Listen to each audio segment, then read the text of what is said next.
আল্লাহু আল্লাহু কি যে মধুর নাম, আল্লাহু আল্লাহু কি যে মধুর নাম, জপিলে এই নাম প্রাণে আমার,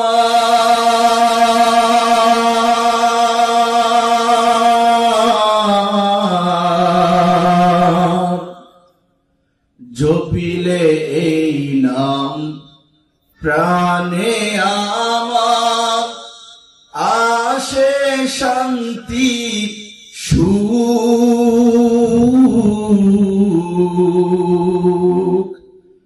আল্লাহু, সবাই বলি আল্লাহু আল্লাহু কি যে মধুর নাম। আল্লাহর নামে মধু আছে না নাই? আছে। জবান খুলে বলেন মধু আছে না নাই? আছে। তাহলে জবান বন্ধ করে বসে থাকেন কেন? একবার আল্লাহ নাম জপলে আল্লাহ যদি ইচ্ছা করে কিয়ামতের ময়দানে এক আল্লাহর উসিলায় মাফ করে দিতে পারে না? না, যদি বিশ্বাস থাকে জবান খুলে বলেন আল্লাহ আল্লাহ আল্লাহ আল্লাহ, মহাব্বতের সাথে বলে আল্লাহ আল্লাহ আল্লাহ আল্লাহ আল্লাহ আল্লাহ আল্লাহ আল্লাহ। ভাই, কাল কিয়ামতের ময়দানে যদি আল্লাহ তাআলা একবার আল্লাহ বলার জন্য বা একবার সুবহানাল্লাহর বিনিময়ে আপনাকে মাফ করে দেয়, তাহলে এমন কি কেউ থাকবে যে আল্লাহর বিরুদ্ধে মামলা করবে? এমন কেউ থাকবে? এমন কি কেউ বলার সাহস আছে বা ক্ষমতা রাখে যে বলবে ও মাবুদ, আপনি যারে একবার সুবহানাল্লাহ বলার বিনিময়ে মাফ করে দিয়েছেন, ওর আমলনামায় তো সুদের গুনাহ আছে, ওর আমলনামায় তো ঘুষের গুনাহ আছে, ওর আমলনামায় তো মানুষের উপর জুলুমের গুনাহ আছে, ওর আমলনামায় জিনার গুনাহ আছে, মদের গুনাহ আছে। আল্লাহ, আপনি একবার আল্লাহ বলার কারণে, একবার সুবহানাল্লাহ বলার কারণে কেমনে মাফ করে দেন এটা মানতে পারি না, এমন কি কেউ বলবে? সাহস আছে কারো বলা? এই জন্য বলি বাবা, কিয়ামতের ময়দানে এমনও হইতে পারে যে একবার আল্লাহ বলার কারণে আল্লাহ মাফ করে দিবেন, এমন কেউ থাকবে না এর বিরুদ্ধাচরণ করার জন্য। কারণ আল্লাহ তো সেদিনের বিচারপতি, আল্লাহ তো সেদিনের বিচারপতিরও বিচারপতি, আহকামুল হাকিমিন, যার পরে আর কোনো বিচার চলে না, যার রায়ের পরে আর কোন রায় চলবে না, একমাত্র শুধুমাত্র কেবলমাত্র রাজত্ব থাকবে সেদিন আল্লাহ। সেদিন আওয়ামী লীগ থাকবে না, বিএনপিও থাকবে না, জাতীয় পার্টিরও ক্ষমতা থাকবে না। ক্ষমতা থাকবে কার? চিৎকার দিয়ে বলেন ক্ষমতা থাকবে কার? মাশাআল্লাহ, সেদিন একমাত্র আল্লাহর ক্ষমতা থাকবে। এই আল্লাহর নামের জিকির করতে লজ্জা পান মিয়া? আল্লাহর নামের জিকির করতে জবান খুলে করবেন তো ইনশাআল্লাহ? সুবহানাল্লাহর জায়গা আসলে সুবহানাল্লাহ বলবেন তো ইনশাআল্লাহ? আল্লাহু আকবার বলার জায়গা আসলে আল্লাহু আকবার বলবো। আল্লাহ সবাইকে কবুল করুন, সবাই বলি আমিন। মাশাআল্লাহ, আলহামদুলিল্লাহ। আল্লাহ পাকের অশেষ মেহেরবানিতে আজকের এই মাহফিলের সম্মানিত সভাপতি উপস্থিত আছেন দিন দরিদ্রী ধর্মপ্রাণ মুসলমান ভাই ও বন্ধুগণ, পর্দার আড়াল থেকে শুনছেন সম্মানিতা আবেদা সালেহা মা ও বোনেরা। সর্বপ্রথম সেই সত্তার কৃতজ্ঞতা আদায় করছি যিনি আজকের এই জান্নাতের বাগানের জন্য আপনার মতো ব্যক্তিকে, আমার মতো নগণ্য ব্যক্তিকে এমন এক সুন্দর মনোরম জান্নাতের বাগানের জন্য কবুল করেছেন। এজন্য অন্তর থেকে মহাব্বতের সাথে জবান খুলে একসাথে চিৎকার দিয়ে পড়ব আলহামদুলিল্লাহ, আলহামদুলিল্লাহ, জাযাকুমুল্লাহু আহসানাল জাযা। মুহতারাম হাজিরিন, আমি আপনাদের সামনে পবিত্র কালামুল্লাহ শরীফের ছোট্ট একখানা আয়াতে কারিমা তিলাওয়াত করেছি, যেখানে আল্লাহ সুবহানাহু ওয়া তাআলা কোন ইহুদি সম্প্রদায়কে সম্বোধন করে নাই, যেখানে আল্লাহ তাআলা খ্রিস্টানদেরকে সম্বোধন করে নাই,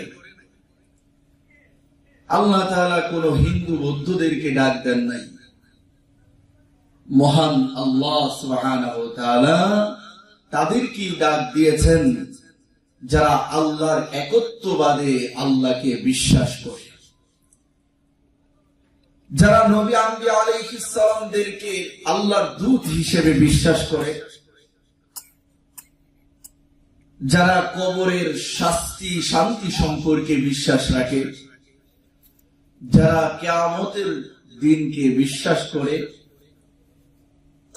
যারা মিজানের পাল্লা পুলসিরাতের পুল সম্পর্কে বিশ্বাস রাখে, যারা জান্নাত সম্পর্কে বিশ্বাস রাখে, জাহান্নাম সম্পর্কে বিশ্বাস রাখে, এমন এক জাতিকে আল্লাহ তাআলা ডাক দিয়ে বলেন, ইয়া আইয়ুহাল্লাযীনা আমানু, হে ঈমানদারেরা, যারা ঈমান এনেছো, উদখুলু ফিস-সিলমি কাফা,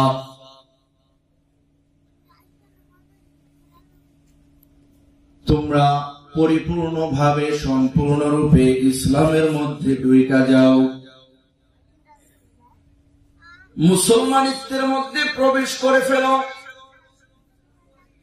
ঈমান যেহেতু নিয়েই এসেছো, এবার পরিপূর্ণভাবে মুসলমানিত্বের মধ্যে ঢুইকা যাও, কারণ ইসলাম ধর্ম গ্রহণ করার পরে অন্য ধর্মের মহাব্বত করা চলে না, অন্য ধর্মের মহাব্বত অন্তরে রাখা যায় না। মুহতারাম হাজিরিন, আল্লাহর নবীর সাহাবী হযরত আব্দুল্লাহ ইবনে আব্বাস রাদিয়াল্লাহু আনহু বলেন, আব্দুল্লাহ ইবনে সালাম, আনাস ইবনে উবাইদ, সালাবা প্রমুখ কয়েকজন ব্যক্তি ইহুদি ধর্ম ছেড়ে সে নতুন ইসলাম গ্রহণ করেছে। ইসলাম গ্রহণ করেছে বটে, কিন্তু ইহুদি ধর্মের মহাব্বত পুরোপুরি অন্তর থেকে ছাড়তে পারে না। ধর্ম ছাড়ছে, কিন্তু পেছনের রীতি রেওয়াজ, নিয়ম নীতি, পেছনের টান ছাড়তে পারে নাই, ভালোবাসা ছাড়তে পারে নাই। ওরা ইহুদিদের মতো শনিবার দিনকে পবিত্র দিন হিসেবে বিশ্বাস করে, যেমন আমরা শুক্রবারের দিনকে বিশ্বাস করি, পবিত্র দিন হিসেবে মানি। শুক্রবারের দিন আমাদের জন্য বিশেষ ইবাদতের দিন। ইহুদিরা শনিবারকে বিশেষ ইবাদতের দিন হিসেবে বিশ্বাস করে। কয়েকজন ইমানদার ইহুদি ধর্ম ছেড়ে মুসলমান হয়েছে, কিন্তু ইহুদিদের মতো শনিবারকে পবিত্র দিন হিসেবে বিশ্বাস করাটা ছাড়তে পারে নাই। আবার ইহুদি ধর্মে উটের গোশত খাওয়া হারাম। নব্য মুসলমান উটের গোশত খায় না। কেউ জিজ্ঞাসা করলে তারা বলে উটের গোশত খাওয়া, আল্লাহ তাআলা ইসলাম ধর্মে উটের গোশত খাওয়া ফরজ সাব্যস্ত করে নাই, উটের গোশত খাওয়া ওয়াজিব সাব্যস্ত করে নাই। উটের গোশত খাওয়া ইসলাম ধর্মে শুধুমাত্র জায়েজ সাব্যস্ত হয়েছে। অতএব আমরা উটের গোশত খাওয়া জায়েজ মানি, কিন্তু উটের গোশত খাবো না। কথা হলো বিচার মানি তাল গাছ আমার, ঠিক কিনা?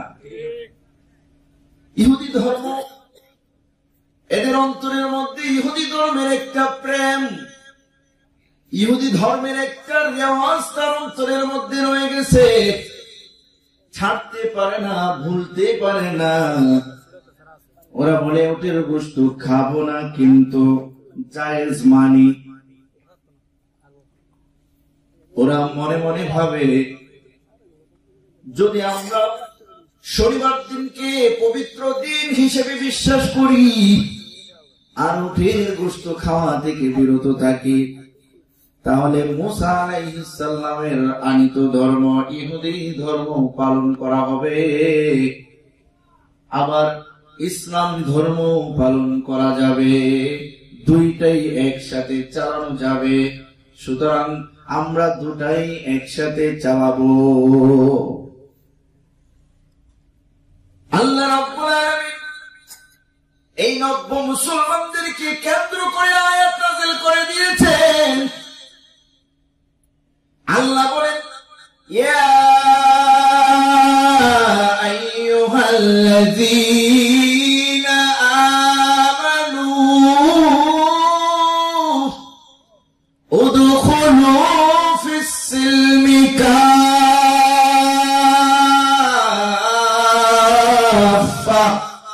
আল্লাহ রাব্বুল আলামিন বলেন, ও ঈমানদারেরা, ইহুদি ধর্ম ছেড়ে এসে যেহেতু ইসলাম গ্রহণ করে ফেলেছো, এবার অন্য ধর্মের মহাব্বত অন্তরে রাখা যাবে না। ঈমানদারেরা, যেহেতু ধর্ম ছেড়ে দিয়েছো, ইসলামে ঢুকে গেছো, এবার সম্পূর্ণভাবে ঢুকে যাও।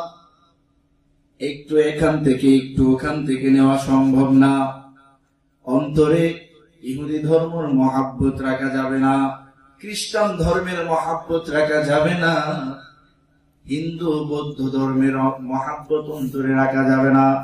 এমন সুযোগ সন্ধানী মুসলমান হওয়া যাবে না যে মুসলমান ধর্মে এই বিধানটা বড় কঠিন, হিন্দু ধর্মে সহজ।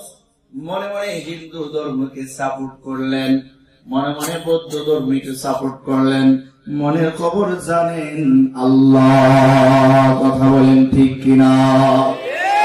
অন্তরে অন্তরেও ইসলামের মধ্যে ঢুকে গেছো, তো ইসলামের সব বিধিবিধান মানতে হবে। অন্য ধর্মের মহাব্বত রাখা যাবে না। আবার অন্য ধর্মের তিরস্কার কথার কথাও আমি বলি নাই, অন্য ধর্মের বিরুদ্ধাচরণ করার কথাও বলি নাই। শুধুমাত্র বলছি মুসলমান হয়েছ তো মুসলমানিত্ব ঠিক মতোই পালন করো। মুহতারাম হাজিরিন, অন্য ধর্মের মহাব্বত রাখা যাবে না, কারণ মহাব্বত একটা বড় মারাত্মক বিষয়। মহাব্বতের কারণে কাল কিয়ামতের ময়দানে ফায়সালা হবে। সুবহানাল্লাহ। আমার ভাইরা, আল্লাহ নবী বিশ্ব নবী মুহাম্মদ আরবি সাল্লাল্লাহু আলাইহি ওয়াসাল্লাম বলেন, আল মারউ মা মান আহাব্বাহু। নবীজি বলেন, কিয়ামতের ময়দানে যার সাথে যার মহব্বত থাকবে তার সাথে তার কিয়ামত হবে। সুবহানাল্লাহ বলেন। এই হাদিসকে সামনে রেখে একটা উদাহরণ দিয়ে বলি। এক হুজুর বয়ান করতেছিলেন, কোরআন হাদিস থেকে বলছি না, উদাহরণ দিতে চলে তাই বলছি। হুজুর বলতেছিলেন, এক মুসলমান যুবক, পাক্কা মুসলমান, আল্লাহর প্রত্যেকটা বিধিবিধান যথাযথভাবে পালন করে থাকেন। নামাজ কোনদিন কাজা হয় না, রোজা কোনদিন বাদ যায় না, যথাযথভাবে ইসলামের গণ্ডির মধ্যে তার জিন্দেগি চলে। এমন একজন পরহেজগার মুত্তাকি যুবক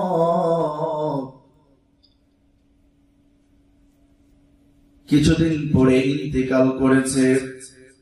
যুবকের মরণ হয়ে গেছে, যুবকের কাফন দাফন শেষ হয়েছে। ঘটনাক্রমে কিছুদিন পর যুবকের কবর খনন প্রয়োজন হয়েছে। যুবকের কবর খনন করতে হবে, লাশ উঠাইতে হবে। ঘটনাক্রমে এমন হয়ে থাকে, কথা বলেন ঠিক কিনা? কিছুদিন আগে সাবেক আমির হিফাজত আল্লামা শাহ আহমদ শফি রহমাতুল্লাহ আলাইহি, ওনার ইন্তিকালের পরে একদল মানুষ দাবি করেছে যে আল্লামা শাহ আহমদ শফি রহমাতুল্লাহ আলাইহিকে মেরে ফেলা হয়েছে, ওনার স্বাভাবিক মরণ হয় নাই। আরেক দল বলতেছে যে না, আপনার বয়োবৃদ্ধ হওয়ার কারণে তার হায়াত শেষ হয়েছে, তার স্বাভাবিক মরণ হয়েছে। দুই দলের কথা কাটাকাটির কারণে, দুই দলের হিংসা বিদ্বেষের এক পর্যায়ে এক দলের সিদ্ধান্ত নিতে বাধ্য হয়েছিল যে আহমদ শফি সাহেবের কবর থেকে লাশ উঠাইয়া তদন্ত করা হোক, পোস্টমর্টম করা হোক, যে ওনাকে কি কোন প্রকারের চাপ সৃষ্টি করে মারা হয়েছে নাকি উনি ওনার থেকে স্বাভাবিক মৃত্যুবরণ করেছে। আল্লাহর রহম, ওনাকে কবর থেকে উঠাতে হয় না, তো ওঠানোর কার্যক্রম প্রায় কাছাকাছি হয়ে গেছে। তো এমন ঘটনা হয় কিনা, কথা বলেন, হয় কিনা? তো যুবকের কবর থেকে যুবকের লাশ উঠাইতে হবে। এলাকাবাসী মিলে সিদ্ধান্ত নিয়েছে, যুবকের কবর খনন শুরু হয়েছে। যুবকের কবর খনন শুরু হয়েছে। যুবকের কবর খনন করে দেখে যুবকের কবরের মধ্যে যুবকের লাশ নাই, বরং একটা যুবতী মেয়ের লাশ রাখা। আরে নতুন কবর, নতুন কবর, চিহ্নিত কবর, নতুন কবর। এই কবরের মধ্যে সবাই মিলে এলাকাবাসী জানাজা পড়ে এই যুবকের লাশ রেখেছে। কিন্তু ঘটনাক্রমে কবর খনন করে দেখি যুবকের লাশ নাই, এখানে যুবতীর লাশ রাখা। এলাকার মধ্যে হই হুল্লোড় শুরু হয়ে গেছে, এলাকার মধ্যে সারা পড়ে গেছে। কারণ কি, ঘটনা কি? সবাই মিলে যুবকের লাশ দাফন করলাম, এখন দেখা যায় যুবকের লাশ নাই, যুবতীর লাশ। ঘটনা কি? এলাকার মধ্যে সারা পড়ে গেছে। দূর দূরান্ত থেকে মানুষ আসতেছে দেখার জন্য।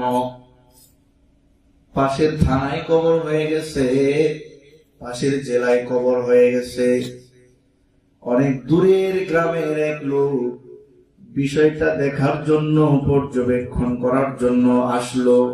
আয়সা দেখে যে যুবতীর লাশটা পাওয়া গেছে, ওই যুবতীর লাশটাকে সে চিনে ফেলেছে। বলতেছে, ও ভাই, এই যে যুবতীর লাশ, এই যুবতীকে তো আমি চিনি, এই যুবতী তো পাশের থানার একটা লাশ, পাশের থানার এক গ্রামের লাশ। এই যুবতী খ্রিস্টান যুবতী, এই যুবতী কিছুদিন আগে মারা গেছে, তার ধর্ম অবলম্বনে তাকে দাফন করা হয়েছে। এই যুবতীর লাশ এখানে আসলো কিভাবে?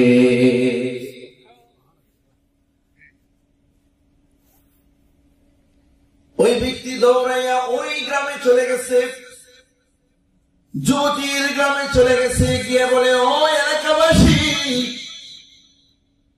আমি ওই গ্রামের একটা ঘটনা দেখে আসছি।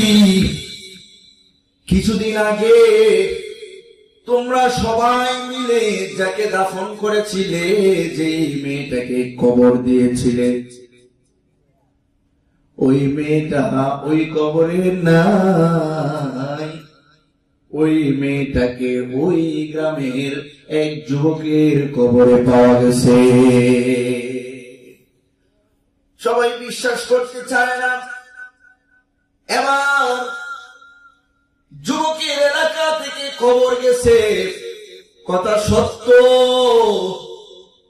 এবার যুবতীর এলাকার মেয়ে, যুবকদের এলাকাবাসী সবাই সিদ্ধান্ত নিয়েছে, যুবতীর লাশটা যুবতীর কবর থেকে ওইখানে গেল কিভাবে, ঘটনা কি, কিভাবে ঘটলো দেখতে হবে। যুবতীর লাশ খনন শুরু হয়েছে, কবর খনন শুরু হয়েছে। কবর খনন করে দেখে কবরের মধ্যে যুবতীর লাশ নাই, বরং ওই কবরের মধ্যে ওই এলাকার যুবকের লাশ পাওয়া গেছে। আশ্চর্য ঘটনা, সবাই অবাক হয়ে গেছে, সবাই চিন্তিত, বলা বলি শুরু হয়েছে, ঘটনা কি, কারণ কি, কারণ কি, কিভাবে ঘটলো। এক পর্যায়ে মানুষ বলতেছে, ওই যুবকটা মুসলমান যুবক ছিল, পরহেজগার মুত্তাকি ছিল, আল্লাহর প্রত্যেকটা বিধানকে যথাযথ পালন করত, কিন্তু আল্লাহর একটা বিধান সম্পর্কে তার অনীহা ছিল, একটা বিধান সম্পর্কে তার অনীহা ছিল। আল্লাহর একটা বিধান তার কাছে ভালো লাগতো না, পালন করত কিন্তু ভালো লাগতো না। মানুষ বলতেছে, যুবক যখন তার গোসল ফরজ হইতো, দিনে হইতো বা রাতের বেলায় হইতো, এটা আল্লাহর বিধান, গোসল করতে হবে। যুবক যখন শীতের রাতে গোসল ফরজ হইতো, তখন ফজরের নামাজের আগে তাকে গোসল করতে হবে। বড় কঠিন একটা বিষয়। ঈমানওয়ালা, ইসলামওয়ালা, নেফাক মুক্ত মুসলমান ছাড়া অনেকেই এই জায়গায় চুটকায় কথা বলেন, ঠিক কিনা? আমার ভাইরা, মানুষ বলতেছে, ওই যুবক যখন ওই ফরজটা আদায়ের সময় হইতো, যুবক এই ফরজ আদায় করত, গোসল করত, কিন্তু মনে মনে খ্রিস্টান ধর্মের বিষয়টা ভাবতো আর মহাব্বত করত, পছন্দ করত। খ্রিস্টান ধর্মে এত কঠিন কোন বিধান নাই যে শীতের রাতে ফজরের আগে গোসল করতে হবে। খ্রিস্টান ধর্মের একটু মহাব্বত, একটা বিধান তার অন্তরের মধ্যে আসা যাওয়া করছে। আমার ভাই, এলাকার গণ্যমান্য ব্যক্তিবর্গ বলে হয়তোবা আল্লাহর কুদরত প্রকাশ পেয়েছে, তার অন্তরে অন্তরে খ্রিস্টান ধর্মের মহাব্বত থাকার কারণে হয়তো আল্লাহ তাআলা খ্রিস্টানের কবরে তার লাশ রাইখা দিছে। আর মুসলমান আর খ্রিস্টান মেয়েটা মনে মনে মুসলমান ধর্মের মহাব্বত করত, ইসলাম গ্রহণ করেছিল, গোপনীয় ভাবে ইসলাম গ্রহণ করেছিল। এই জন্য ওই মেয়েটাকে, যুবতী মেয়েটাকে মুসলমানের কবরে রাখা হয়েছে। মোহতারাম হাজিরিন, এই ঘটনা বলার উদ্দেশ্য কোন কোরআন হাদিস বোঝানো, কোরআন হাদিস বলি নাই, উদাহরণ দিতে চলে তাই বললাম। আল্লাহ নবী বলেন আল-মারউ মা'a মান আহাব্বাহু, যার সাথে যার মহব্বত থাকবে কাল কিয়ামতের ময়দানে তার সাথে তার হাসর হবে। এই জন্য ভাবা, কারো যদি চোরের সাথে সম্পর্ক থাকে, চোরের সাথে হাসর হবে। ডাকাতের সাথে সম্পর্ক থাকলে ডাকাতের সাথে হাসর হবে। যদি আল্লাহ বিদ্বেষী কারো সাথে সম্পর্ক থাকে তাহলে আল্লাহ বিদ্বেষীদের সাথে হাসর হবে। নবী বিদ্বেষীদের সাথে সম্পর্ক থাকলে নবী বিদ্বেষীদের সাথে হাসর হবে। আর ইসলাম বিদ্বেষীদের সাথে যদি সম্পর্ক থাকে কাল কিয়ামতের ময়দানে আবু জাহেল আর আবু লাহাবের সাথে হাসর হবে। কথা বলেন ঠিক কিনা? এই জন্য মুহতারাম, কার নেতৃত্বে চলো, কাকে নেতা বানাইছো, কারে মহব্বত করো,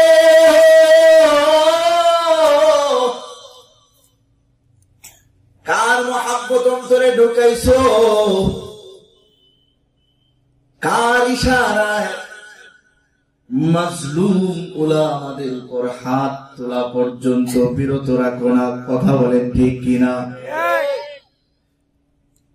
সাধারণ মুসলমানদের উপর, নিরীহ অসহায় মানুষদের উপর অত্যাচার করতে দ্বিধা সংশয় করো না। মুসলমান,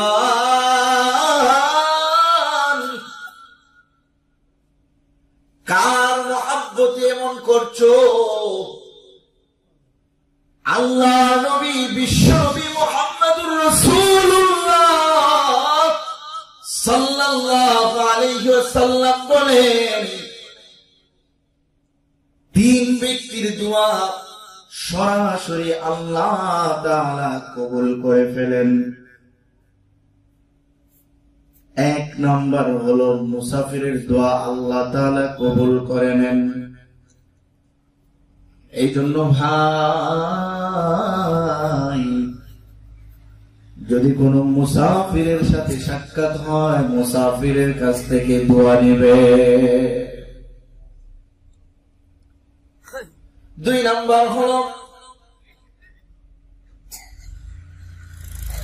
মজলুম ব্যক্তির দোয়া আল্লাহ কবুল করে ফেলেন। আপনার ধন আছে, আপনার ক্ষমতা আছে, আপনার জনবল আছে, কিন্তু আপনার বাড়ির পাশে, আপনার বাসার পাশে, আপনার এলাকায় আপনার এক প্রতিবেশীর ধন জন ক্ষমতা অর্থ করি কিছুই নাই, আপনি সুযোগে সুযোগে ওই মজলুমের উপর অত্যাচার করেন। দোষ ছাড়াই একটা চর মারেন, অন্যায় ছাড়াই একটা বোকা মারেন, ধমকি মারেন,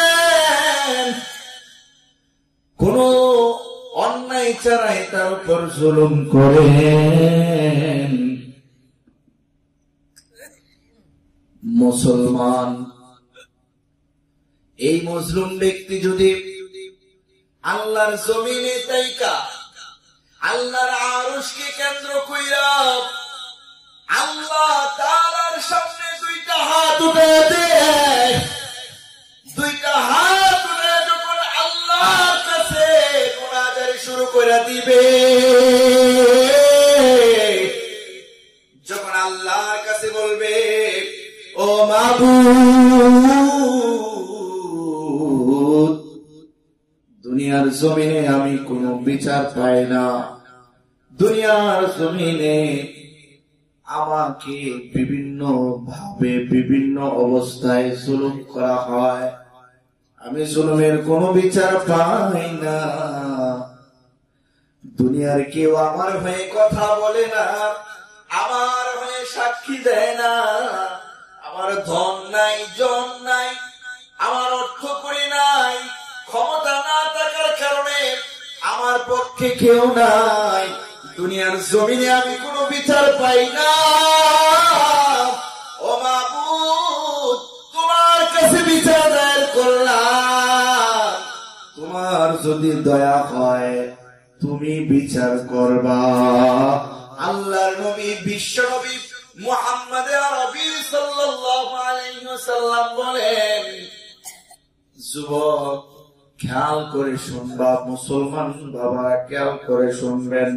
আল্লাহর নবী বিশ্ব নবী মুহাম্মদুর রাসূলুল্লাহ সাল্লাল্লাহু আলাইহি ওয়াসাল্লাম বলেন, আল্লাহর গোলাম জমিন থেকে আল্লাহকে কেন্দ্র করে আল্লাহর দিকে হাত উঠায় যখন চোখের পানি চাই না আল্লাহকে ডাক মারবে, জমিনের গোলাম জমিন থেকে হাত উঠাইয়া ডাক মারবে,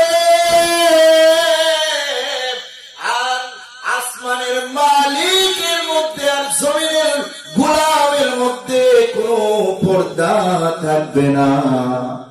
এই জন্য বাবা সতর্ক থাকতে হবে।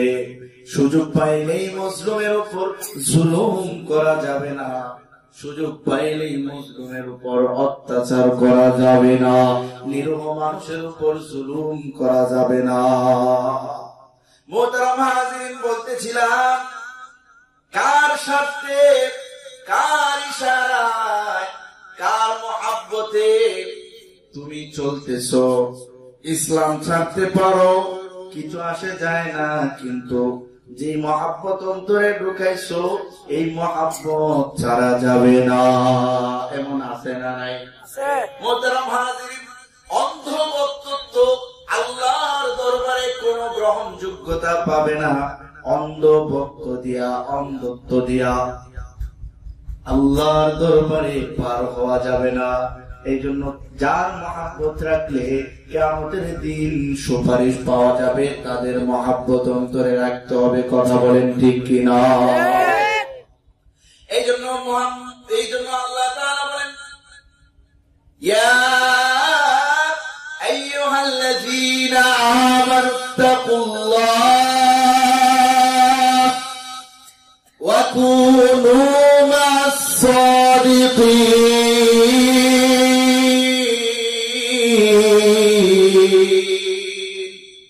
আল্লাহ রাব্বুল আলামিন বলেন, হে ঈমানদারেরা, আল্লাহকে ভয় করো। আল্লাহকে এমন ভয় করো, শুধু মাহফিলে আসছো এই জন্য অন্তরে ভয় জাগতেছে এমন নয়, নামাজ পড়তে হবে এমন মনে হয় এমন নয়। আল্লাহকে সব জায়গায় সমান ভাবে ভয় করো। ইত্তাকুল্লাহা হাক্কা তুকাতিহ। আল্লাহ বলে মাহফিলে যেমনি ভাবে আল্লাহকে ভয় করো, বাজার ঘাটে তেমনি ভাবে আল্লাহকে ভয় করো, মসজিদে যেভাবে আল্লাহকে ভয় করো, ঘরের দরজা আটকাইয়া সেইভাবে আল্লাহকে ভয় করো। মোহতারাম হাজিরিন, কারণ আল্লাহ পানির নিচেও দেখেন, আবার আসমানের উপরেও দেখেন। কথা বলেন ঠিক কিনা?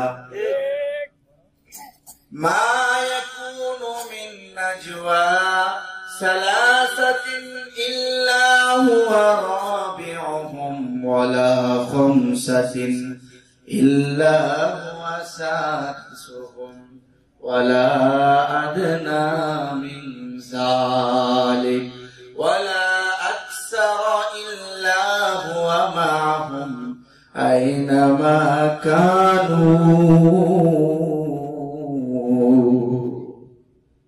আল্লাহ বলেন, আল্লাহ তাআলা সব জায়গায় থাকেন, সমুদ্রের নিচে কি হচ্ছে আল্লাহ তাআলা দেখেন, আসমানের উপরে কি হইতেছে আল্লাহ তাআলা দেখেন, পাহাড়ের গর্তে কি হইতেছে আল্লাহ তাআলা দেখেন, পাহাড়ের গর্তের ভিতরে কালো পিপিলিকার হাঁটাও আল্লাহ তাআলা দেখেন। আল্লাহ তাআলা সব জায়গায় বিরাজমান, আল্লাহ তাআলা সব জায়গায় হাজির নাজির।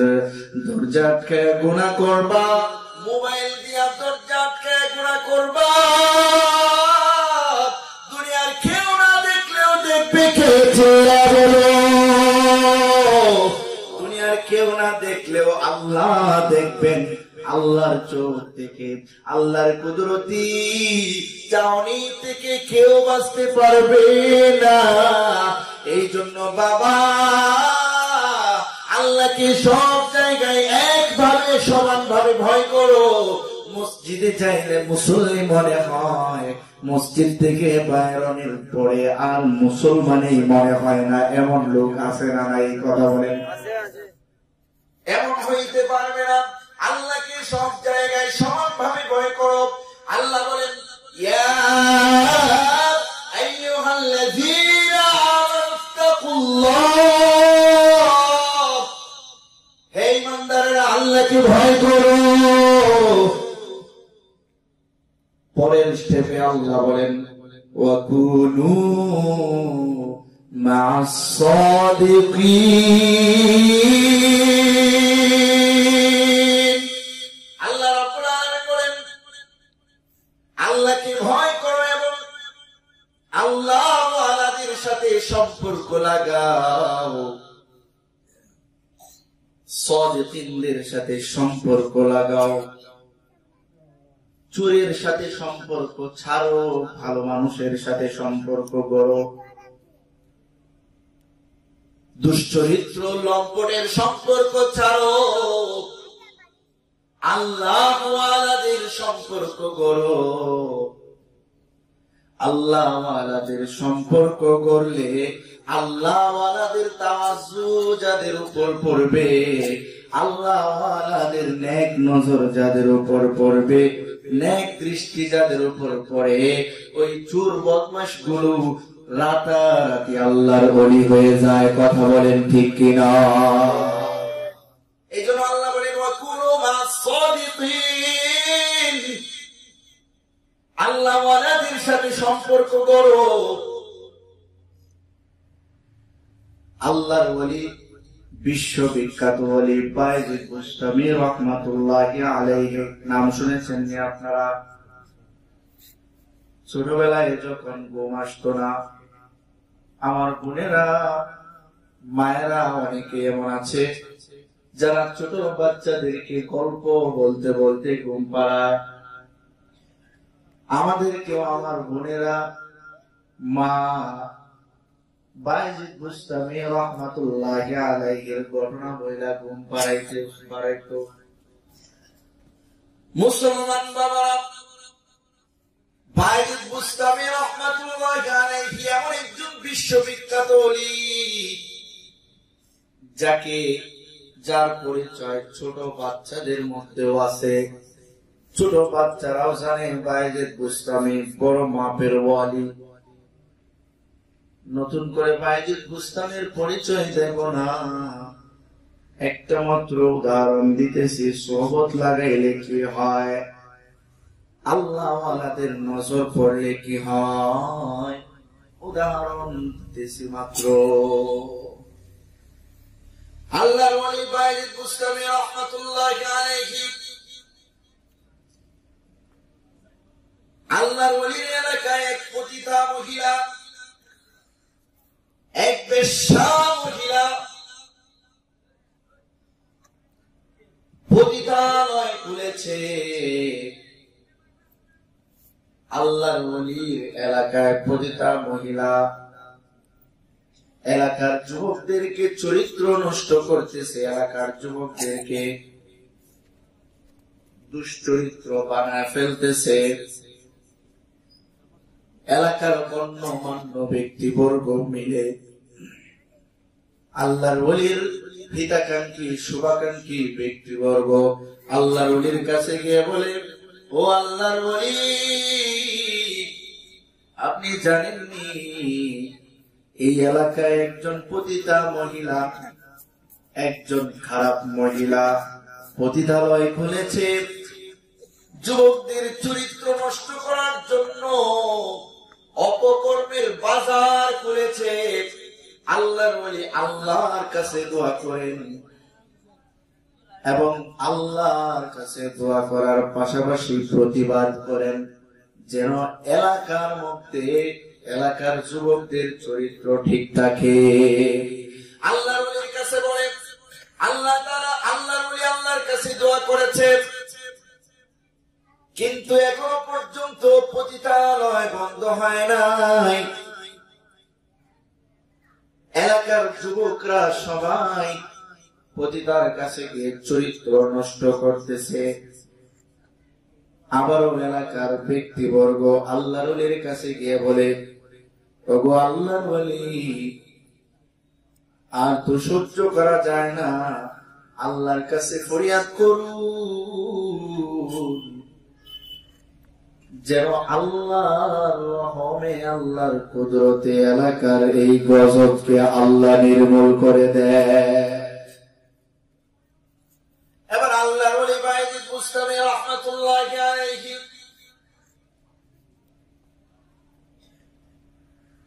নিজেই পতিতালয়ের সাথে সময় কাটানোর জন্য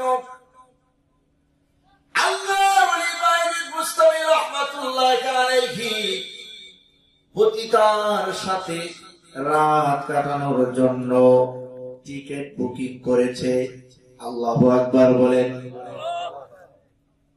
বায়জিদ বুস্তামি সিরিয়াল লাগাইছে পতিতার সাথে সাক্ষাৎ করবে। বায়জিদ বুস্তামির সিরিয়াল দেখা এলাকার মানুষ বায়জিদ বুস্তামির নাম নিয়া নিয়া ধিক্কার দেয়, ঘৃণা ছড়াছড়ি করছে। বায়জিদ বুস্তামিকে নিয়ে কটাক্ষ করতেছে, খারাপ খারাপ কথায় সম্বোধন করতেছে। আমরা কার অনুসরণ করতাম, কার কথায় চলতাম, কারে কি ভাবতাম, কারে কি ভাবতাম, মনে করেছিলাম যুগ শ্রেষ্ঠ ওলি আল্লাহর ওলি বায়জিদ বুস্তামি। এখন দেখা যায় নফসের খাহেসাতে যৌবনের লালসায় বায়জিদ বুস্তামিও পতিতার সাথে সাক্ষাতের জন্য সিরিয়াল লাগাইছে। ওই কিসের আল্লাহর ওলি, সবাই আল্লাহর ওলি বায়জিদ বুস্তামির নাম নিয়া নিয়া ধিক্কার জানাইতেছে, ঘৃণা ছড়তেছে। মোহতারাম হাজরিন, বায়জিদ বুস্তামির সিরিয়াল এসেছে। আল্লাহর ওলি বায়জিদ বুস্তামি রাহমাতুল্লাহি আলাইহি পতিতার সাথে সাক্ষাতের জন্য, সময় কাটানোর জন্য পতিতার ঘরে প্রবেশ করেছে। পতিতার ঘরের দরজা আটকে দিয়েছে। এবার বায়জিদ বুস্তামি বেশ্যা মহিলাকে ডাক দিয়ে বলে, ও আমার প্রাণের বোন,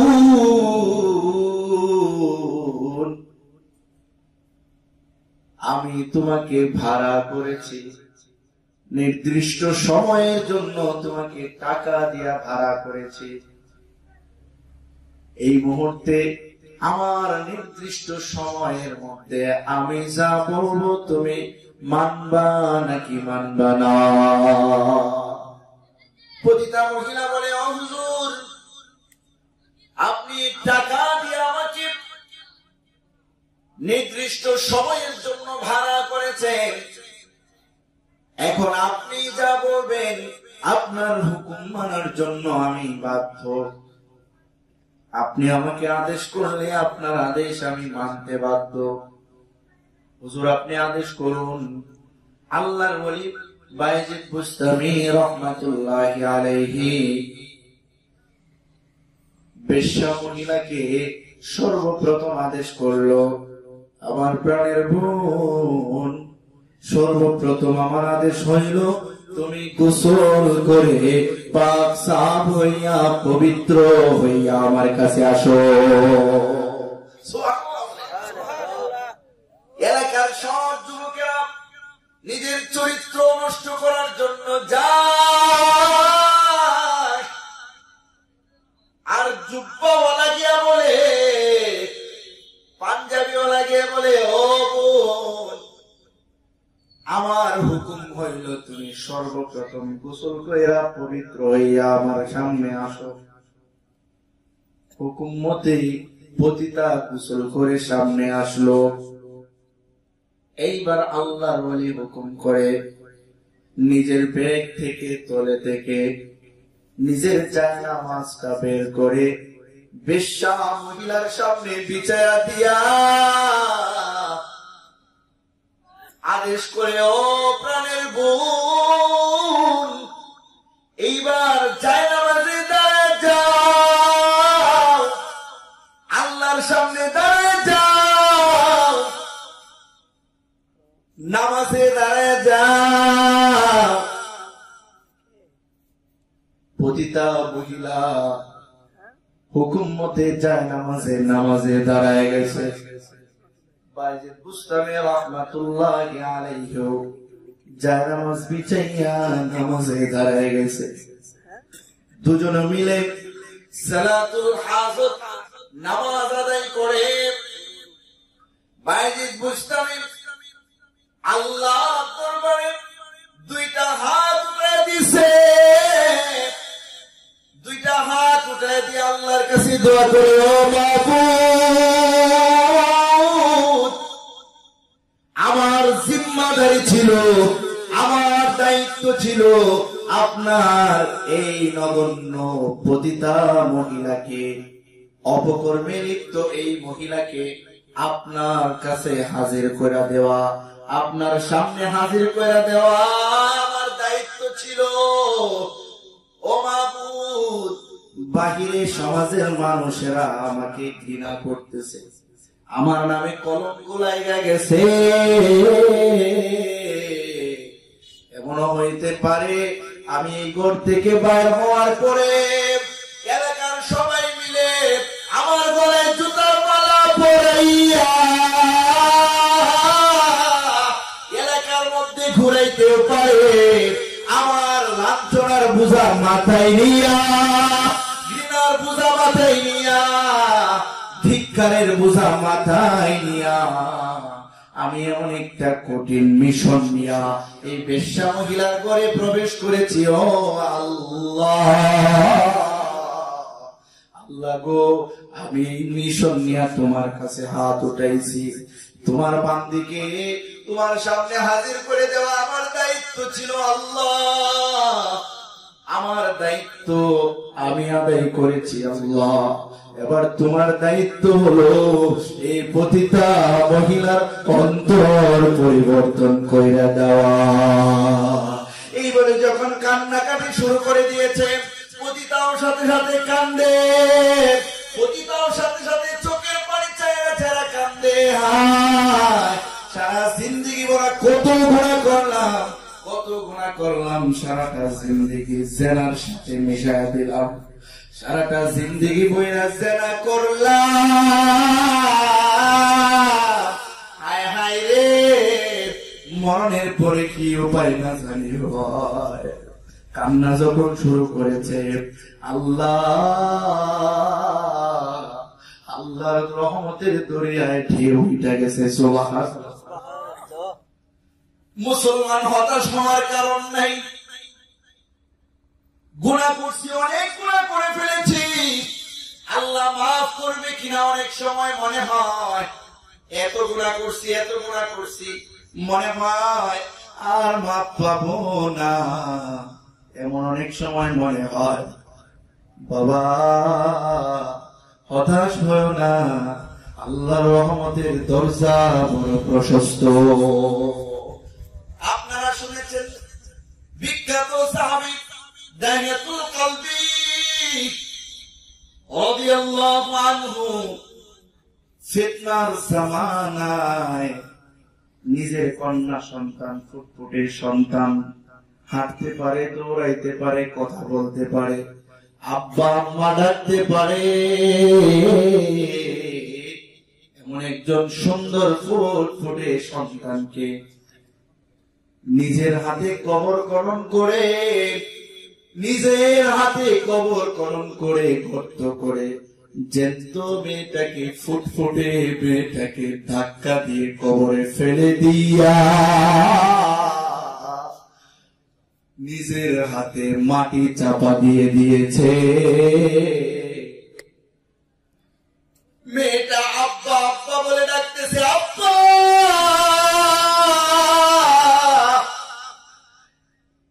এটা কেন করতেছেন আব্বা?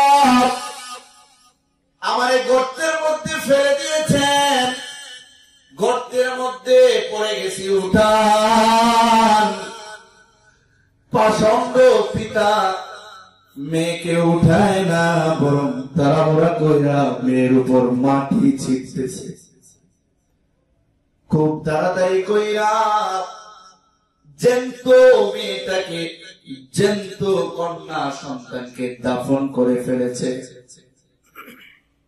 বাবারা, দাহিয়াতুল কলবি যখন ইসলাম গ্রহণ করলো, আল্লাহর নবীকে জিজ্ঞাসা করি, ইয়া রাসূলুল্লাহ, ইয়া হাবিবাল্লাহ, আমি যে অপরাধ করেছি, আমি যে অন্যায় করেছি, আমি যে অন্যায় করেছি, অন্যায়ের ক্ষমা হবে না? আল্লাহর নবীর কাছে জিজ্ঞাসা করে, ইয়া রাসূলুল্লাহ, আমার মেয়েটাকে আমি জাহেলি যুগে নিজের হাতে গর্ত কইরা পাষাণের মতো ধাক্কা দিয়া গর্তে ফেলে দিয়া মাটি চাপা দিয়েছি। মেয়েটা অসহায়ের মতো আব্বা আব্বা বলে ডাকতেছিল। আমার কোন দয়া ছিল না, পাষণ্ডের মতো আমি আমার মেয়েটাকে মাটি চাপা দিয়েছিলাম। এত বড় অন্যায় আমি করেছি। ইয়া রাসূলুল্লাহ, আপনি বলেন এত বড় অন্যায় কি আল্লাহ আমাকে ক্ষমা করবে কি? আল্লাহ নবী বলেন, দাহিয়া রে, তুমি তখন বুঝতে না, এখন বুঝেছ। অন্যায়ের জন্য অনুতপ্ত হয়েছ, অন্যায়ের জন্য চোখের পানিতে কাঁদো। আল্লাহ তাআলা তোমার গুনাহ মাফ করে দিবে। এই জন্য বাবা, হতাশ হওয়ার কারণ নাই, এখনো সময় আছে। পেছনের গুনাহ চাইরা তওবা করা শুরু করে দাও, আর ভালো মানুষের সাথে সম্পর্ক গড়তে থাকো। আল্লাহর ওলি বায়জিদ বুস্তামি রাহমাতুল্লাহি আলাইহি আল্লাহর কাছে কান্না শুরু করে দিয়েছে। সাথে সাথে প্রতিটাও কান্না করে।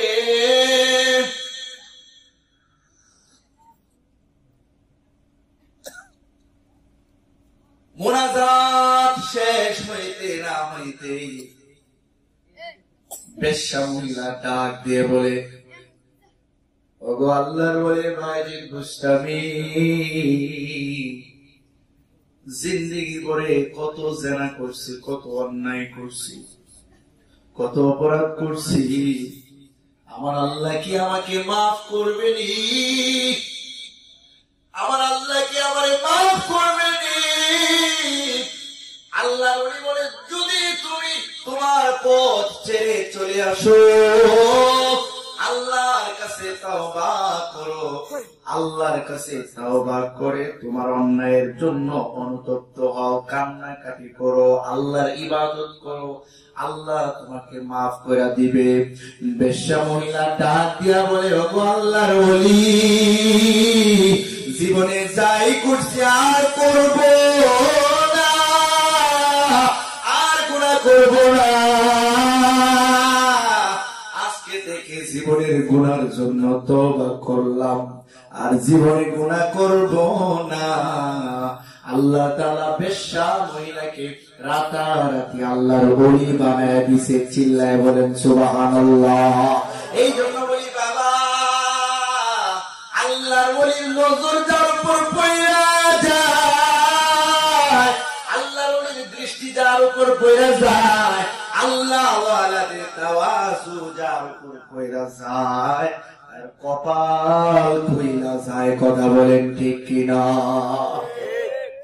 ভাই অনেকে আমাদেরকে হুমকি দেয়, ঘাড় ভেঙে দিব, অনেকে হাত ভেঙে দিব, অনেকে দেশ থেকে তাড়া দিব। আমি তাদের পায়ের নিচে হাত রেখে বলবো, ও আমার প্রাণের ভাইরা, হুমকি ধমকি বাদ দাও। হুমকি ধমকি বাদ দিয়া যদি সুযোগ হয়, যদি একটু সময় পাও, একটু যদি সময় হয়, আল্লাহ ওয়ালার সাথে সোহবত লাগায় দাও, কপাল খুলে যাবে, কপাল খুলে যাবে। আমার ভাইয়া, আল্লাহ ওয়ালাদের সাথে সোহবত লাগাইয়া কত সেনাখুর সেনা ছেড়ে দিয়েছে, কত মদ খাওয়া ছেড়ে দিয়েছে। কথা বলেন ঠিক কিনা? কত ঘুষ খাওয়া ছেড়ে দিয়েছে, কত সুদ খাওয়া ছেড়ে দিয়েছে। আল্লাহ ওয়ালার সোহবতে গিয়া, আল্লাহ ওয়ালার দরবারে গিয়া কত মানুষের চরিত্র পরিবর্তন হয়ে গেছে, কত চুরি ছেড়ে দিয়েছে। আমি নিজে দেখেছি, আমার এলাকায় একজন বিখ্যাত ডাকাত ছিল, ডাকাত হবিক ডাকাত নামে, তারাই তার বাড়ি জীবিত আছে এখনো। হবিক ডাকাত জীবনে অনেক ডাকাতি করেছে, বড় ডাকাত ছিল। আমরা আমাদের আম্মা আব্বার কাছে শুনেছি, ওই ডাকাত বড় ডাকাত ছিল, মানুষের উপর জুলুম নির্যাতন করত। এক পর্যায়ে এক আল্লাহর গোলাম ওই ডাকাতের সাথে বন্ধুত্বের ভাব লাগাইছে, ওই ডাকাতের সাথে ভালোবাসার বন্ধন সৃষ্টি করছে। ভালোবাসার বন্ধন সৃষ্টি কইরা দাওয়াত দেওয়া শুরু করছে, ভাই আপনি যদি একদিন চুরমুনাই যাইতেন, চুরমুনাই অনেক বড় একটা মাহফিল হয়, অনেক বড় একটা মাহফিল হয়, যদি আপনি যাইতেন ভালো লাগতো। দাওয়াত দিতেছে, বছর চলে যায়, আল্লাহ কবুল করতেছে না। এক পর্যায়ে রাজি হয়েছে যে যাইতে পারি, তবে একদিনের জন্য যাব, আর চলে আসবো, 3 দিন থাকতে পারবো না। আল্লাহর গোলাম বলে, হ ভাই, আপনি একদিনের জন্য গেলেই চলবে, শুধু দেখে আসবেন, এটা আপনার কাছে আমার দাবি, বন্ধুত্বের দাবি। হবিক ডাকাত চরমনার ময়দানে গেছে। চরমনায়ের আল্লাহর ওলি জান্নাত আর জাহান্নামের আযাব সম্পর্কে আলোচনা করতেছে। জাহান্নামের আলোচনা শুরু হয়েছে, কবরের আযাব সম্পর্কে আলোচনা করতেছে। হবিক ডাকাতের চোখ বেয়ে কান্না আসে, বাড়িতে আসার কথা মনে নাই।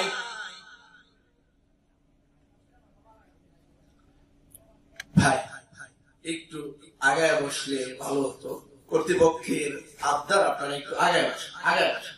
মাশাআল্লাহ, স্প্যান্ডেল তো ভরেই গেছে, আলহামদুলিল্লাহ, আলহামদুলিল্লাহ। আরো যারা বসে আছে বাড়িতে, দোকানে, পাটে, যারা চলে আসুক, আল্লাহ তাআলা তৌফিক দান করুক, সবাই বলে আমিন। মাশাআল্লাহ, গত বছর আসছিলাম, আমার সামনে কয়েকজন মানুষ আপনারা বসা ছিলেন, আজকে তো ভরপুর মাহফিল, অন্তরটা ভরে গেছে, বলেন আলহামদুলিল্লাহ। মোহতারাম, বলতেছিলাম আল্লাহর ওলি চরমনায় পীর সাহেব যখন বয়ান করতেছিলেন, জাহান্নামের আযাব সম্পর্কে বয়ান করে কবরে অবিক ডাকাতের চোখ বেয়ে কান্না পড়তেছে, অস্ত্র জড়তেছে। বাড়িতে আসার কথা মনে নাই, সারাদিন চলে গেছে। আর বাকি যারা তার সাথে গেছিল দোয়া করতেছে। পরের দিন আবার চরমনায় হুজুর দোয়া করতেছে। এভাবে করে একদিন দুদিন করে 3 দিনের মাহফিল সে উপস্থিত থাকলো। এক পর্যায়ে যখন মাহফিল থেকে ফেরত আসবে, নিজের হাতে নিজের শার্টটাকে বোতাম সহ টান দিয়া ছিঁড়ে ফেলে দিছে। পাঞ্জাবি পরছে, প্যান্ট ছাড়া দিয়া পায়জামা পরছে। আজকে ইসলামী আন্দোলন তারালের ভালো একটা দায়িত্ব আছে। বড় লম্বা দাড়ি রাখছে, লাল মেহেদি ব্যবহার করে, মেহেদি ব্যবহার করে আল্লাহ ওয়ালার মতো দেখা যায়। কেউ দেখলে বুঝতে পারবে না যে সে অতীতে ডাকাত ছিল, মানুষকে জুলুম নির্যাতন করত। কেউ দেখলে বিশ্বাস করতে পারতো না। এমন পরিবর্তন আল্লাহ ঘটায় দিছে। এই জন্য বাবা বলি, সহবত একটা মারাত্মক বিষয়। সহবত লাগা দাও, আল্লাহ ওয়ালার সাথে সহবত লাগা দাও, আল্লাহ ওয়ালার সাথে সময় লাগাও, আল্লাহ ওয়ালার মহব্বত অন্তরে পয়দা করো, কপাল খুইলা যাবে। কথা বলেন ঠিক কিনা? মোহতারাম হাজির, আমি আপনাদেরকে নিয়ে বারবার ঘটনা বলতেছি, কারণ এমন মাহফিলের মধ্যে এমন কথা বলতে ভালো লাগে। কথা বলে ঠিক কিনা?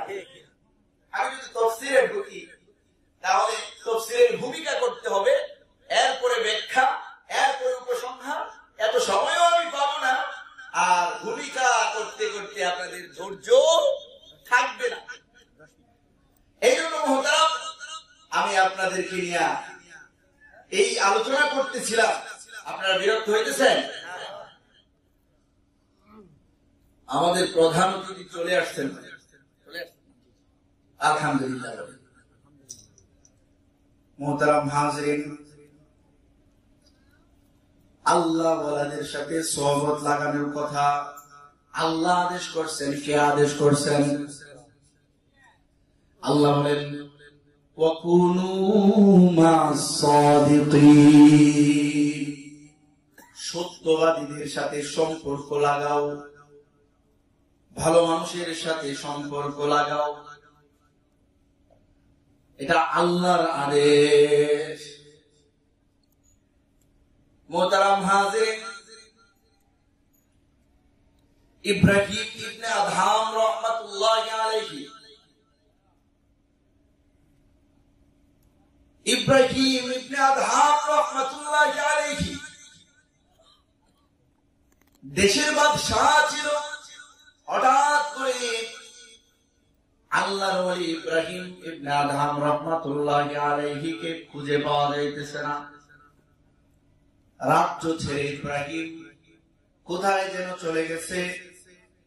রাজ্যের মধ্যে শূন্যতা বিরাজ করছে। মানুষ খোঁজাখুঁজি করতেছে, ইব্রাহিম ইবনে আদহামকে পাওয়া যায় না।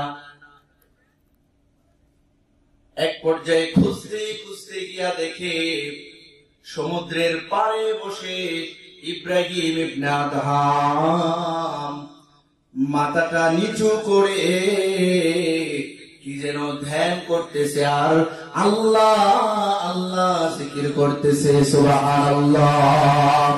মোহতারাম হাজির, রাজ্যের মন্ত্রী গিয়া বলেন, ওগো বাদশাহ মহোদয়, আপনি আপনার সিংহাসন ছেড়ে সমুদ্রের তীরে এসে একা একা কেন বসে আছেন? আপনাকে ছাড়া রাজ্য অচল মনে হয়। আপনি আপনার সিংহাসনে চলে আসেন। ইব্রাহিম ইবনে আদহাম রাহমাতুল্লাহি আলাইহি বলেন, ও ভাই, আমি আমার সিংহাসনে আর ফিরে যাইতে চাই না, কারণ আমি বড় সমস্যায় পড়ে গেছি। মন্ত্রী বলে, বাদশাহ মহোদয়, আপনি কেমন সমস্যায় পড়েছেন যে সমস্যার সমাধান হবে না। আমি বলকির যত ডাক্তার আছে, যত বড় বড় ডাক্তার আছে, সবাইকে হাজির করে ফেলবো। যত বড় বড় পণ্ডিত আছে, আপনার সমস্যার সমাধান করার জন্য হাজির করব। আপনার সমস্যার সমাধান হয়ে যাবে, আপনি আপনার সিংহাসনে ফিরে আসেন।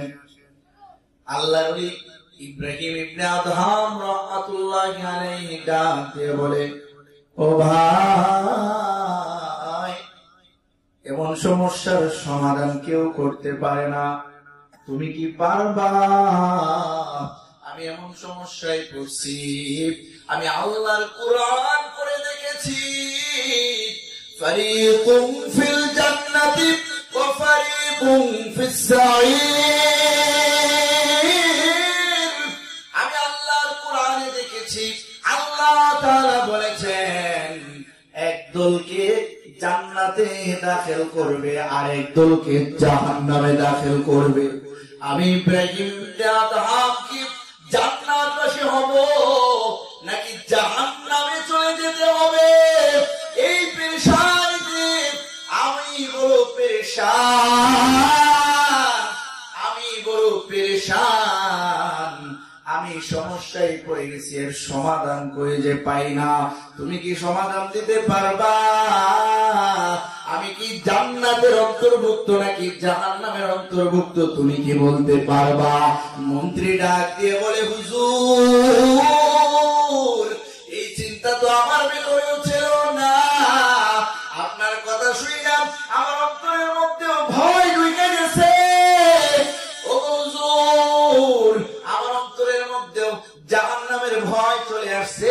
আল্লাহর ওলি, আমিও তো জান্নাতি হব নাকি জাহান্নামী হব জানি না। ওগো আল্লাহর ওলি, আমিও আর সিংহাসনে ফিরে যাব না। মন্ত্রিত্ব আমার দরকার নাই, রাজত্ব আমার দরকার নাই, আমিও আপনার সাথে থাকবো। আল্লাহ কোথায় আছে দেখবো। সুবহানাল্লাহ। এই হলো সুবহান। আল্লাহ ওয়ালাদের সাথে চললে, আল্লাহ ওয়ালাদের সাথে বললে, আল্লাহ ওয়ালাদের সাথে সম্পর্ক হয়ে গেলে দুশ্চরিত্র চরিত্রবান হইতে সময় লাগে না।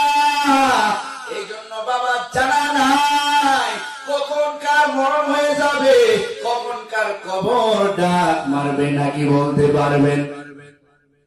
বলতে পারবেন কেউ কার মরণ কখন হয়ে যাবে? কোন সময়ের জন্য অপেক্ষা করতেছেন? কেন এত দেরি করতেছেন? কেন এত বিলম্ব করতেছেন? বাবা, এখনো সময় আছে, তাওবা করে ফিরে আসেন। কারণ কবর একটা এমন একটা গর্ত, যেই কবরের মধ্যে আপনাকে আমাকে রাখা হবে।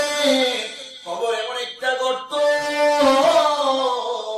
যেই কবরের ডানে মাটি, বামেও মাটি, উপরেও বাঁশের চাউনি। ভাই, এই কবরের মধ্যে আপনাকে থাকতে হবে। এদিকে তাকাই, এদিকে তাকাই, এদিকে তাকাই, শেষ করেছে বলছি ইনশাআল্লাহ। মোহতারাম হাজিরিন, এই কবরের কথা চিন্তা করে কয়দিন মুরাকাবা করছেন? যেই কবরের মধ্যে কোনো বাতি থাকবে না, কোনো সাথী থাকবে না, এমন অন্ধকার কবরের মধ্যে আপনাকে রেখে চলে আসবে। নির্দয়ের মতো সবাই মিলে আপনাকে কবরে মাটি চাপা দিয়ে চলে আসবে। যেই কবরের মধ্যে মোবাইলের কোনো সংযুক্তি থাকবে না, পৃথিবীর এই পাশ থেকে ওই পাশ পর্যন্ত সেকেন্ডের মাধ্যমে ফোন করলে খবর নেওয়া যায়। কিন্তু 2.5 হাত মাটির নিচে, 3.5 হাত মাটির গড়ে যদি কোনো সাপ বিচ্ছু আপনাকে দংশন করে, এই কবরের খবর কেউ নিতে পারে না। বাবা, ফজরের নামাজ না পড়ার কারণে কবরের সাপ তোমাকে জোহর পর্যন্ত দংশন করতে থাকবে। আবার জোহরের নামাজ ছেড়ে দেওয়ার কারণে আসর পর্যন্ত দংশন করতে থাকবে। আসরের নামাজ ছেড়ে দেওয়ার কারণে মাগরিব পর্যন্ত দংশন করতে থাকবে। মাগরিবের নামাজ ছেড়ে দেওয়ার কারণে ইশা পর্যন্ত দংশন করতে থাকবে, ঈশা ছেড়ে দেওয়ার কারণে ফজর পর্যন্ত দংশন করতে থাকবে। এমনি ভাবে কিয়ামত পর্যন্ত সাপ দংশন করতে থাকবে। বাবা শুধু তাই নয় বাবা, দুনিয়ার কোন ঘরে যদি আগুন লাগা যায় তাহলে দুনিয়ার মানুষ পেরেশান হয়ে যায়। কেউ পানি ঢাইলা আগুন নিভাইতে চায়, কেউ কোরাল নিয়ে দরজা কাটতে যায়, কেউ দাও নিয়ে দরজা কাটতে যায়, কেউ হাতুড়ি দিয়া ওয়াল ভাঙা ভিতর থেকে মানুষ বার করতে চায়, আবার কেউ ফায়ার সার্ভিসকে খবর দেয়। মানুষ পেরেশান হয়ে যায়। কথা বলেন ঠিক? দুনিয়ার জমিনে আগুন লাগা গেলে মানুষ পেরেশান হয়ে যায় আপনাকে বাঁচানোর জন্য। ঘরের মধ্যে আগুন লাগা গেলে ঘরের মানুষকে বাঁচানোর জন্য, উদ্ধার করার জন্য দুনিয়ার শত্রু যদি হয় তাহলে আগুন নিবানোর জন্য আপনাকে আমাকে বাঁচানোর জন্য পেরেশান হয়ে যায়। কিন্তু বাবা, যে গর্তের মধ্যে আপনাকে আমার আপনজনেরা পারাইয়া পারাইয়া নির্দয়ের মতো মাটি দিয়া দিবে আল্লাহ, ওই কবরের মধ্যে যখন মুনকার নাকির ঈশা প্রশ্ন করবে, মান রাব্বুকা ওয়া মা দীনুকা ওয়া মা হাযার রাজূল বলে যখন প্রশ্ন করবে, উত্তর যদি না দিতে পারে বাবা, কবরের মধ্যে আযাব শুরু হয়ে যাবে, সাপে দংশন শুরু করে দেবে, হাতুড়ি দিয়া পিটানো শুরু হয়ে যাবে। বাবা শুধু তাই নয়, যদি ওই কবরের মধ্যে আগুন লাগা যায়, ওই কবরের আগুন নিবানোর জন্য দুনিয়ার কেউ কুড়াল নিয়ে দৌড়ে যাবে না, ওই দুনিয়ার কেউ দাও নিয়া কবরের কাঠি কাইটা উদ্ধার করার জন্য যাবে না, কেউ পানি ডাইলা আগুন নিবানোর জন্য যাবে না, দুনিয়ার কেউ ফায়ার সার্ভিসে ফোন দিবে না। কবরে আগুন লাগা গেছে, আগুন নিভাইতে হবে এমন কেউ হবে না। গর্তার মধ্যে আগুন লাগা গেলে ওই আগুন থেকে বাঁচার জন্য দুনিয়ার কেউ সহায় হবে না। একটুকু কি ভয় লাগে না বাবা? আজকের মাহফিল কেউ শুধু মজা লাগার জন্য শোনার জন্য এমন নয়, দিলে দিলে তামান্না করতে হবে, ইয়াকিন করতে হবে, দিলে দিলে আমল পরিবর্তনের নিয়ত করতে হবে। কবরের আযাব খায় না জানি কার কবরে আগুন জ্বলে কেউ জানি না। আজকের এই মাহফিল থেকে বৈশা বৈশা এমন তওবা করব, যদিও কবরে আগুন লাগা থাকে, আজকের তওবার পরে আমার কবর যেন জান্নাতের বাগান হয়ে যায়। আমার ভাইরা, কথা শেষ করে ফেলবো, শুধুমাত্র বলতে চাই আমাদের ভয় হয় কোরআন পড়ি যখন কলিজা চিপা মারে, হাদিস যখন দেখি কিয়ামতের ময়দানের অবস্থাটা কি হবে ভাই সহ্য হয় না। এই জন্য আপনাদের সামনে চিল্লা চিল্লি করি, বাবা নামাজ ছাড়া দিও না। কিয়ামতের ময়দানে বড় ভয়ঙ্কর অবস্থা হবে, হাসরের মাঠ যেদিন কায়েম হবে ওই দিন কেউ কারণ হবে না, কেউ কারণ হয়ে সুপারিশ করবে না। আল্লাহ তাআলা বলেন, ওয়াত্তাকু ইয়াওমান লা তাজজি নাফসুন আন নাফসিন শাইআ ওয়া লা ইউকবালু মিনহা শাফাআতু ওয়া লা ইউখাযু মিনহা আদলু ওয়া লা হুম ইউনসারুন।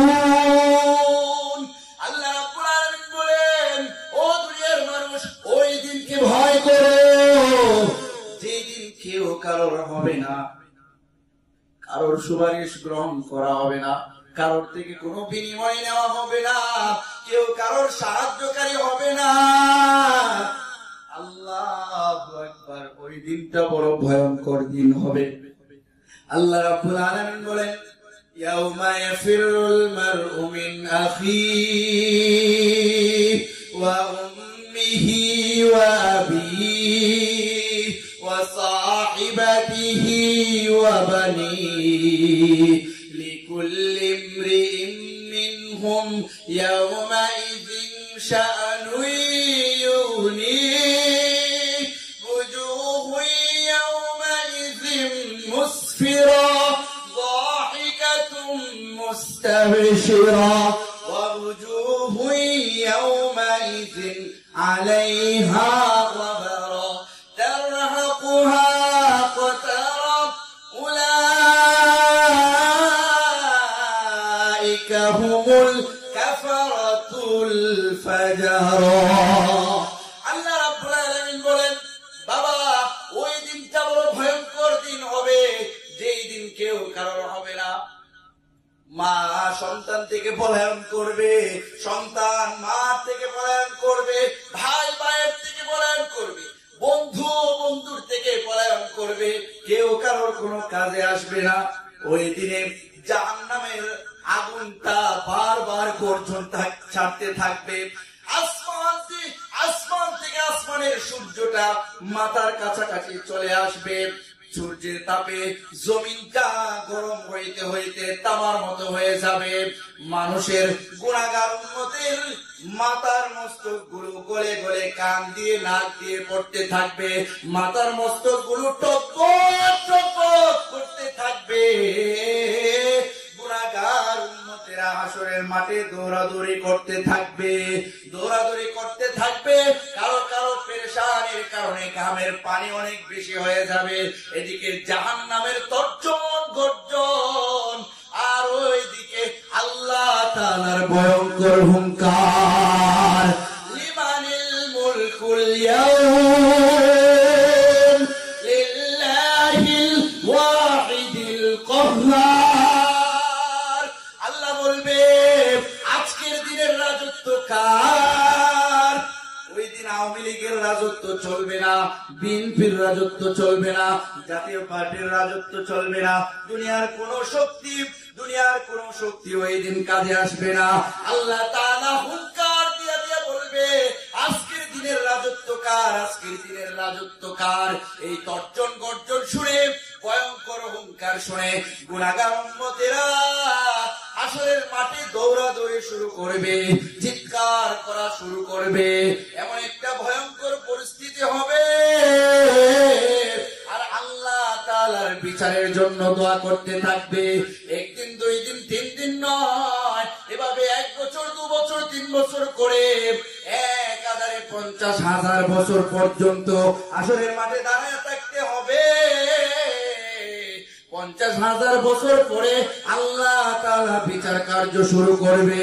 আমার বাবারা, ওই দিন বড় কঠিন একটা দিন।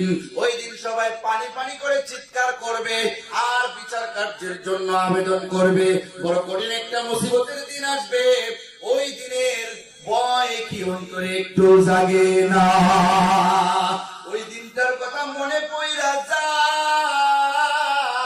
তারপরে আমরা গুনাহগারের চোখে পানি আসে না। কথা বলেন ঠিক কিনা? জাহান্নামের আগুনের কথা স্মরণ করলে চোখে পানি আসে না, কবরের আযাবের কথা স্মরণ করলে চোখে পানি আসে না, অন্তর শক্ত হয়ে গেছে। আল্লাহর কুরআন বলে, সুম্মা কাসাত কুলুবুকুম মিন বাদি যালিকা ফাহিয়া কাল হিজারা আও আশাদ্দু কসওয়া। অন্তরটা পাথরের চাইতেও কঠিন হয়ে গেছে, যার দরুন অন্তরের মধ্যে কান্না সৃষ্টি হয় না, চোখে পানি আসে না। ভাই, আপনাদেরকে পায়ে ধইরা বলি, হাতে ধইরা বলি, বাবা, কান্না তো পরের কথা, আগে অন্তরটাকে পরিবর্তন করার জন্য আল্লাহওয়ালাদের সোহবতে সময় লাগায় দাও, আল্লাহওয়ালাদের সাথে সম্পর্ক লাগায় দাও, আল্লাহওয়ালাদের হাতে হাত রাইখা চরিত্র পরিবর্তন কইরা নাও, দেখবা অটোমেটিকলি অন্তর নরম হয়ে হয়ে যাবে, অন্তর থেকে কান্নার জোয়ার সৃষ্টি হয়ে যাবে, চোখে পানি আসবে, পিছনের গুনার জন্য অনুতপ্ত আসবে, অনুতপ্ত করতে করতে আল্লাহর গুনাহ মাফ করা সম্ভব হবে। কথা বলেন ঠিক কিনা? এই জন্য আমার ভাইরা, আমি শুরুতে আয়াত পড়েছিলাম, আল্লাহ তাআলা বলেন উদখুলু ফিস-সিলমি কাফা, ইসলামের মধ্যে পরিপূর্ণভাবে ঢুইকা যাও, ইসলামের মধ্যে ঢুইকা যাও। ইসলামের একটা অংশ নামাজ, একটা অংশ রোজা, একটা অংশ জিহাদ, একটা অংশ যাকাত, একটা অংশ হজ। যার যেখানে উপযুক্ত হয়, উপযোগী যেখানে যার হয়, সেখান থেকেই এই বিধানটা পালন করতে হবে। এই জন্য বাবা, ইসলামের মধ্যে পরিপূর্ণ ঢোকার নাম হলো, যারা নামাজ ছেড়ে দিয়েছেন আর জীবনে নামাজ ছাড়বেন না, নামাজের মধ্যে ঢুইকা যাবেন। যারা রোজা ছাড়তেন আর জীবনে রোজা ছাড়বেন না, রোজার মধ্যে ঢুইকা যাবেন। যারা হজ ফরজ হয়ে আছে এখনো করেন নাই, তাড়াতাড়ি হজ করবেন। যাকাত ফরজ অনেক আগে থেকে যাকাত দেন নাই, যাকাত দেওয়া শুরু করবেন। আর মানুষের উপর জুলুম নির্যাতন ছেড়ে দিবেন, আল্লাহওয়ালাদের সঙ্গে সময় কাটাবেন। আল্লাহ তাআলা আমাদের সবাইকে কবুল করুন। সবাই বলে আমিন। ওয়া আলাইকুম ওয়া রাহমাতুল্লাহ।